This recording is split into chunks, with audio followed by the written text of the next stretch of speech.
All right, everyone, welcome back. Ready to dive into something a little different this time. Different how? Well, we're tackling a visual art form today, and it all started with this, well, kind of heated online comment about how easy manga is to draw. Yeah, visual mediums.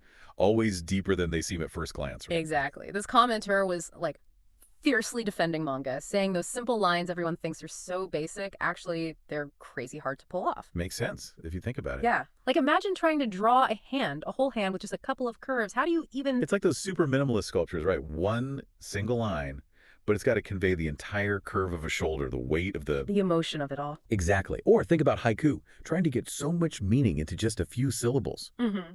That kind of restriction, it forces you to be so precise, so intentional with every choice. And that's what our passionate commenter was getting at with manga, right? It's not about just randomly throwing down lines. It's, oh, they actually use this great phrase, the mental model. Oh, yeah. The mental model. It's like experienced manga artists. They're not just seeing lines on a page. In their head, they've got the whole 3D form figured out, like muscles, bones, everything. It's like they've got X-ray vision or something. It's years of practice, basically. Think about how you can just, like, sign your name without even thinking about it. It's true. Muscle memory taking over. Exactly. It's your brain building a shortcut for that complex movement. Well, manga artists, they've done that with entire figures, compositions, the whole shebang. So no pressure if your stick figures are a little rough around the edges. Well, hey, everyone starts somewhere. In fact, our commenter actually recommended like a whole learning path.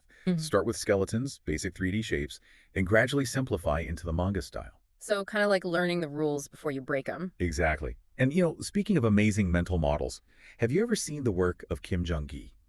Talk about taking this to the next level. His manga illustrations, they're insanely detailed, dynamic. Really? I haven't seen his stuff. You'd love it.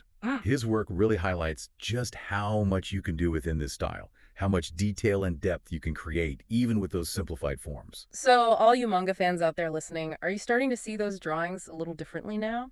Yeah, it makes you appreciate the art form on a whole other level, right? It's not just about, oh, I like how this character looks. You can actually break down the skill behind those lines, the thought that went into every curve, every shadow. Right. Like some artists are just so good at conveying depth and movement with just a few strokes. Yeah, That's that mental model in action. definitely. And honestly, this whole idea, it goes way beyond art, right? Like recognizing the skill, the years of practice behind anything you see, a piece of furniture or a computer program, whatever. It just makes you appreciate the world in a whole new way. 100%. So listeners, here's your challenge for the week. Next time you're looking at some manga art online, pick a panel, any panel. Now try to really break it down. What shapes is the artist using to suggest that pose, that expression? How is the perspective working? Was it as effortless to create as it first seemed? Betcha it'll give you a whole new appreciation for that quote-unquote simple style.